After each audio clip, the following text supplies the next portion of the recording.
नमस्कार फ्रेंड्स, पावसाळा चालू आहे आणि जिकडे तिकडे तुम्ही बघाल तर हिरव्यागार अशा पालेभाज्या आलेल्या आहेत। तर आजची रेसिपी आपली तीच आहे पालेभाज्यांची। तर ही कोथिंबीर वडी नसून पालक वडी आहे।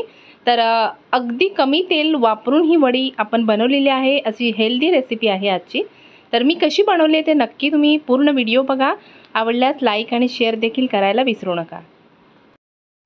सो फ्रेंड्स, तुम्ही इथे बघू शकता मी पालकची एक मोठी जुडी घेतलेली होती। तर ती मी पालकची पानं काढून स्वच्छ धुवून 2-3 वेळा पाण्याने स्वच्छ धुवून बारीक अशी कापून घेतलेली आहे।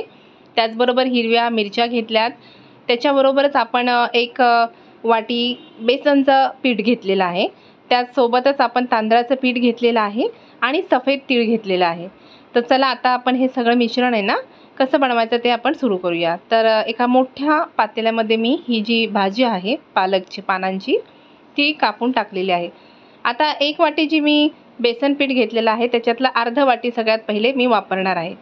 कारण की जेव्हा आपण हे मिक्स करू तेव्हा पालक जे आहे ना ते पाणी सोडेल। तर त्यानुसारच आपल्याला पिठाचा वापर करायचा आहे। तर तांदळाचं पीठ देखील मी याच्यामध्ये टाकून घेतलेलं आहे, अर्धी वाटीच टाकलेलं आहे। तर चला आता हे सगळं आपण ना याच्यामध्ये आता मिक्स करून घेऊया।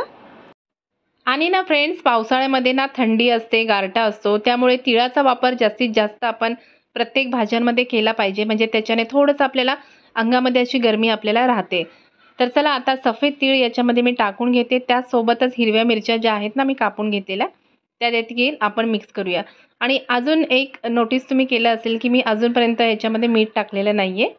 कारण जर मीठ टाकलं तर मग पालक जी आहे ती पाणी सोडेल, म्हणून मीठ आपल्याला सगळ्यात शेवटी टाकायचं आहे।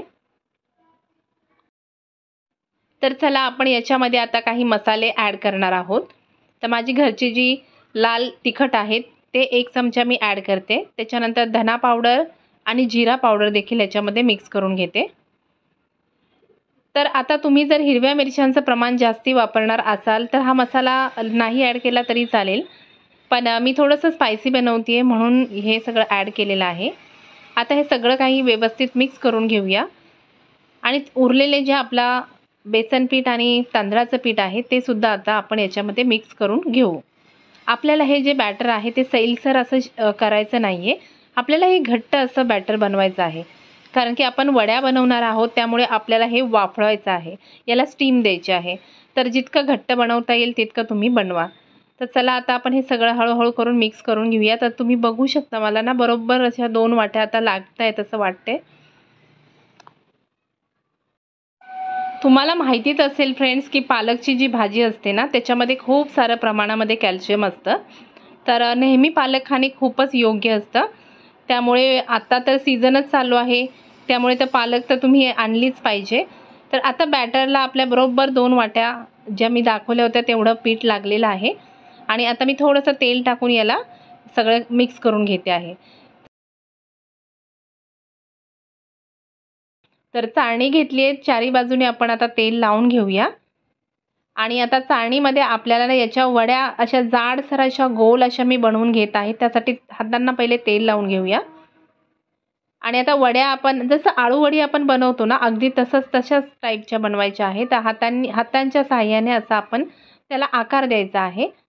आणि मोठ्या मोठ्या मी बनवते आहे। तर मला असं वाटतं साधारण 3 किंवा 4 अशा बनतील, बघूया आपण। तर माझ्या 3 तयार झालेल्या आहेत। मोठमोठ्या साईजच्या आपण बनवायच्या, कारण की आपण जेव्हा स्टीम होईल तेव्हा आपल्याला कापूनच घ्यायच्या आहेत त्या। तर ह्या अशा पद्धतीने तुम्ही बघू शकता, अशा 3 एका जोडीच्या 3 अशा मोठ्या मोठ्या साईजच्या झालेल्या आहेत। गॅसवर मी कढई ठेवली आहे, त्याच्यामध्ये पाणी देखील ठेवलेलं आहे। पाणी जवळजवळ गरम झालेलं आहे। तर आता आपण याला ना एक 10 मिनिटापर्यंत स्टीम करूया। 10 मिनिटं झाल्यानंतर तुम्ही चेक करा की त्या अशा व्यवस्थित झाल्यात का। तर तुम्ही बघू शकता ह्या अशा पद्धतीने मस्त एकदम आपल्या वड्या ज्या आहेत त्या झालेल्या आहेत। या ज्या वड्या आहेत ना तुम्ही अशा देखील खाऊ शकता कच्च्या, पण आता आपण याला थोडंसं तेलामध्ये फ्राय करणार आहोत। वड्या या पूर्णपणे थंड झाल्याशिवाय त्याला कापू नका। आणि याची साईज तुमच्यावर डिपेंड आहे, मीडियम साईज किंवा जास्ती बारीक साईज तुम्ही कट करू शकता। मी अशा मीडियम साईजमध्ये कट करून घेतलेल्या आहेत। तर या वड्या आता आपण तेलामध्ये फ्राय करणार आहोत। तर तेल मी जे आहे ते डीप फ्रायमध्ये करणार नाहीये, शॅलो फ्रायमध्ये मी या वड्या तळून घेणार आहे. म्हणजे अगदी कमी तेलामध्ये ह्या वड्या ज्या आहेत त्या आपल्याला तळायच्या आहेत. तर गॅस चालू केला आहे. त्याच्यावर तेल मी एक असा फ्राईंग पॅन घेतलेला आहे. म्हणजे जास्ती तेलाचा वापर आपला झाला नाही पाहिजे, त्यासाठी मी फ्राईंग पॅनवर यांना फ्राय करून घेत आहे. तुम्ही बघू शकता फ्रेंड्स, आत्ताच किती छान वाटत आहेत त्या, आत्ताच खाऊ वाटत आहेत. म्हणजे या अशा पण तुम्ही खाऊ शकता. तर चला आपण आता फ्राय करून घेऊया. तेल गरम झालेलं आहे आणि एक एक करून आपल्याला हळुवारपणे अशा वड्या त्याच्यामध्ये सोडायच्या आहेत आणि दोन्ही साईडने व्यवस्थित त्याला फ्राय करून घ्यायचं आहे. सुगंध देखील खूप छान आहे. याच्यामध्ये ना फ्रेंड्स अजून एक गोष्ट मला सांगावीशी वाटते. तुम्ही याच्यामध्ये ओवा देखील टाकू शकता. तर माझ्याकडे ओवा नव्हता म्हणून मी याच्यामध्ये ओवा टाकला नाही, पण तुम्ही नक्की टाका. तर चला आता दोन्ही साईडने आपल्या मस्त वड्या ज्या आहेत त्या फ्राय झालेल्या आहे. याचप्रमाणे आपण अजून एक बॅच करून घेऊया. तर कशी वाटली फ्रेंड्स आजची रेसिपी हे सांगायला मला विसरू नका. कमेंट्समध्ये मला नक्की सांगा.